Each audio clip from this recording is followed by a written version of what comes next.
Hi guys, welcome back. It's Bipolar Hot Mess again.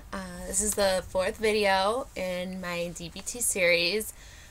It's based off of this book, the DBT Made Simple, and so we're continuing on.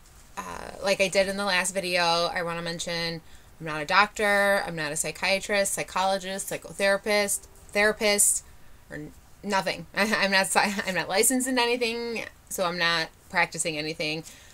These videos are just purely it's just purely information on DBT that I've gained from this book. The book is written and aimed towards therapists who want to introduce DBT into their therapy but don't know a lot about it and don't know how to go about doing it. So it's basically giving them an introduction to DBT therapy and how to implement it. So I'm just going through and just taking the information that I'm learning from it, and I'm teaching myself how to kind of go through the DBT therapy. My doctor suggested that I learn how to use mindfulness, and I have a friend who also wants to learn mindfulness as well, so I'm going to try and use the skills that they teach the therapist and how they handle their clients. I'm going to try and kind of use those to help my friend learn how to do DBT as well. And let's see how simple they claim it is. They say DBT made simple, so let's see how simple they really make it. Let's see if we can learn it. So I'm just giving you guys information on DBT based on what I'm learning in my interpretation of the book. This particular video is going to talk about the different stages of treatment. There's 4 stages. First is the pre-treatment stage, then attaining the basic capacities. The third stage is reducing post-traumatic stress, and then the last one is increasing self-respect and achieving goals. DBT mostly focuses on stage 1, like that's the biggest part of DBT therapy, which is attaining the basic capacities. And so the book focuses pretty much almost completely on stage 1. But it's important to note there's all 4 components to it.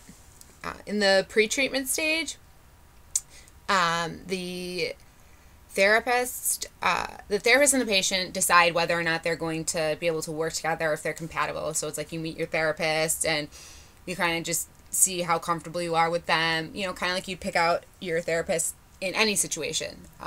Do you think that it's a good fit? Do you feel comfortable? Do you think they're going to be able to help you? I mean, if you're not comfortable with the therapist, you don't really, you tend to hold back things. You feel like you're being judged all the time. Like, you need to be able to feel comfortable with your therapist, and the same thing is true when it comes to DBT therapy.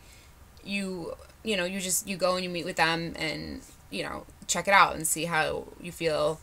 The therapist will complete an assessment on, your diagnosis and your commitment to the therapy, as well as they're going to look at all your different goals that you may have for the therapy.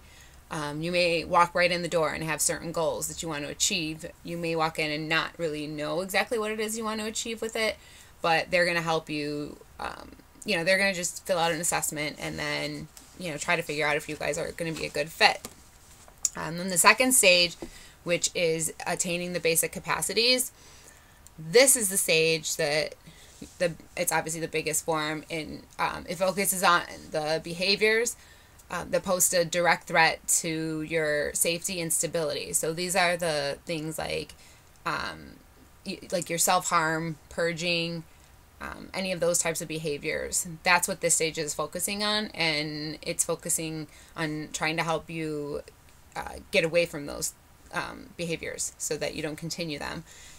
The goal is, again, like I said, to reduce suicidal behaviors is another one, and thoughts about those different behaviors, not necessarily acting on them, but the thoughts of them, and any other thoughts or behaviors that are destabilizing, self-destructive, or otherwise unhealthy. You may not be engaging in self-harm or, in suicide attempts, but you may have different different ways of thinking that are, that are unhealthy and self-destructive, that you're trying to get rid of. So that's what this stage is going to do. It's going to help it's going to work on that and help you to try to eliminate those. You're going to be addressing skills deficits, so where you may be lacking in the skills that we discussed in the previous videos. When you use CBT, you're usually going from like one crisis to the next, and you're only focusing on the skills that are needed to, combat that particular crisis that's going on at the moment. And so you kind of jump around a lot, and you may not learn all the skills that you need, like, to build on, because you're just only dealing with the crisis at hand. With DBT, the sessions are a lot more structured. So in this stage, you're going to, and it's something that, obviously, if you have emotional dysregulation, the structure is what you need. So this is actually even more helpful to you. You're going to be filling out a behavior tracking sheet, and it's basically just a way of journaling your behaviors. And this is a form I'm actually going to put up on the website, and I'm going to go over it just a little bit. You can't really see it very well here, I don't think, but I'm going to put it on the website and kind of go over it a little bit. There's three different types of behaviors that the form is going to address. And one is the behaviors that interfere with life, which are suicidal behaviors or non-suicidal behaviors like cutting or burning, or intrusive suicidal or homicidal urges, or thoughts or communications, and suicidal ideation. Obviously, they interfere with everyday life, and can hurt you and whatnot, like physically. Behaviors that interfere with therapy, those are things like you or your therapist always arriving late to the appointments, or canceling appointments, or not being prepared for sessions. Like if you don't have the behavior tracking sheet filled out, and that was what the therapist asked you to have filled out. If either of you are taking phone calls during the sessions, just anything that's going to interfere with actually proceeding with that session, those are behaviors that need to be addressed and modified, because you can't have an effective session if neither one of you are fully 100% there, and there's constant interruptions, just like you would with any other therapist session. Behaviors that interfere with the quality of life is the third one, and those are if you have any other comorbid mood, anxiety, or substance abuse disorders, or if you have things like housing or financial difficulties, or your social support system is not quite there. Those types of things, affect everything. The form basically asks you to, I don't know if you can really see here, but it mentions the day over here, and then it'll ask you to list the emotion, and then the emotion that you felt, and then right here it says how strong. So it will ask you on a scale of 1 to 5, how strong was that emotion, and then what urge did you feel. They list suicide and self-harm as the two urges, but they give you spots to list other ones. And so if you had any other urges, then you'd list those too. And then how strong that urge was based on a scale of 1 to 5. And then if you ended up, the last box is if you ended up doing any type of behavior, what was it? They list suicide attempt and self-harm as the two examples, but if those weren't what you did then, and you did something else, then you'd fill that in there. And then at the bottom here, it asks you, it'll ask you, did you use a skill? Did you use any of the skills that you were taught when you had, when this emotion hit? And you would answer yes or no. And if you did, then you would say which one you used, or which ones if you used more than one. And then did it help? Yes or no. Obviously, if you didn't use one, then you would just say, it says if you didn't use one, why not? Then you list why not. And they have you do this for every day of the week. And then they ask you to bring this into your session, and then you kind of go, you'll go over the form, and basically, I think the first time you fill it out, it's just to kind of get an idea of what behaviors you are engaging in, and if you have to track it and mark it down, then it kind of it gives you more of an awareness of what exactly your urges are, maybe what emotions are triggering that. So you're going to have a better awareness, and then your therapist is also going to be in tune to that. So then you guys know exactly what it is that you're going to be working on, and you can set up a treatment plan based on that. Once the therapist believes that your target behaviors are under control, like the ones that your target behaviors are going to be the ones that you guys discussed that are probably mentioned on the behavior tracking sheet, unless you have any other ones that happen every now and again, not necessarily in your daily activities, but do happen, and you want to add one of those in. But the target behaviors are going to be the ones that you're listing on this target sheet, or the tracking sheet. And once your therapist thinks that those behaviors are under control, then they'll move you to the next stage, which is reducing post-traumatic stress. And in this stage, you begin to focus on the trauma that is causing the negative thoughts and behaviors. Not everyone has a history of a trauma, so it could be a negative relationship experience that that has caused these emotions and whatnot. It doesn't have to be one singular traumatic event, but it'll be on something that's either a trauma or a negative relationship that's related to the emotion dysregulation, and then which led to the lack of interpersonal skills. The next stage after that then is increasing self-respect and achieving individual goals. And this is where the therapist helps you work on trusting, valuing, and respecting yourself, as well as continuing to work on generalizing any of the skills that you've learned in the therapy and applying them to the rest of your life. Like I said, the last two stages, the reducing post-traumatic stress and the self-respect and achieving individual goals, they're not discussed any further in the book. So basically, since most of the biggest part of DBT is attaining the skills and the basic capacities, so that's where the main focus is of the book. So that's the main focus of what the remainder of these videos are going to be, are on that stage. So I'm going to continue focusing on that. But before we end up moving on, I just wanted to remind you that if you're working with a therapist on DBT, make sure that you set goals, like the specific behaviors you want to target, so you know what you want to achieve by the end of the therapy. You don't want to just go into the therapy saying, okay, I want to learn DBT, but not have anything in mind that you want to achieve by the end of it. Like, not have any, like, you can't, if you self-harm, you would probably want to go in there and say, I'm hoping that DBT is going to help me so that I'm not self-harming, or I'm not self-harming as much, or something of that nature. You can't just walk in and be like, I don't know what I want, I just want DBT to fix it.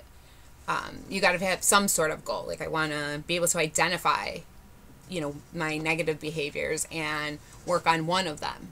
I mean, even something as general as that, but you want to have some sort of target so that you know what you want to achieve by the end of the therapy, so that when the therapy ends, you know whether you've accomplished something or not. You want to make sure that your therapist also is validating you along the way. Everybody likes, little cheerleaders, I mean, it's the way it is. We tend to, if you're being cheered on and you're being told you're doing something right, you're going to continue moving. But if every time you go, you're being told you're doing something wrong, or nobody's saying anything, and you don't know, well, am I doing the right thing? Is this not so right? I don't know what's going on. then it doesn't make you want to continue doing it. So make sure that your therapist is validating you and letting you know that you're doing it the right way, or you're doing a good job, or you're making progress, things like that, so that you know that you are doing things the right way. Because if you're learning it the wrong way, then it's gonna be ingrained in your system the wrong way, and then how is that helpful to you? You're just almost wasting time in a therapy session because it's not ending up being helpful to you, because you're doing it the wrong way. So if you have someone there validating you, at least you have your own little personal cheerleader, but B, you're doing the right thing. So when you're saving it in your memory bank for future use, you're saving the right thing, and that's going to help you. And you know the right way to do it. And before ending your treatment, make sure that you've achieved your goals, or or at least one goal. Because if you haven't, then your therapy really isn't complete. Because when you complete therapy, you're ending therapy and not going back, because you have everything you need to take with you. So make sure that you've achieved, even if it's just one goal, so that you have something to take with you away from the therapy at the end of all of it. It could take 10 sessions, 5 sessions, however many sessions, but make sure that you're taking something away when the therapy completes, because you don't want to only get half the therapy. And then, if your therapist gives you homework or something to work on, if you don't come to the next session with the homework completed, it makes it difficult to move on to the next session, because then you have to go over the homework in that session. And like this behavior tracking sheet, this is something that you have to monitor Monday through Sunday. You need an entire week to monitor all these events. And if you come to the therapy session with a blank form, then there's nothing, how can you learn what you were supposed to learn in that session? So it just kind of prolongs everything. So it's very important to participate with your therapist in the therapy. If you're not actively doing your homework, then you're not as invested in the therapy. Why is your therapist going to be invested, in helping you with your therapy? So if you really want it to get the most out of your therapy sessions, make sure you go prepared, because otherwise it's kind of like almost a waste of a session, because you're not going to really move much further. There's a reason why they gave you the assignment for the next session. It was because they wanted to go over that, or because you need that information to move on to the next skill or to the next level, or whatever it is that they're trying to teach you at the time. So be mindful of that if you're working with a therapist on DBT, because you don't want to waste either one of your time, and you want to get the most for your money too. You're paying for each therapy session. You might as well get as much as you can out of each session that you're going to. So if you and your therapist are working together in your therapy, you're going to achieve better results in a quicker time period. So work together. It's a team effort. And I really think that that's all the introduction that I have, because the next section, well, it gives me the instructions to completing the behavior tracking sheet.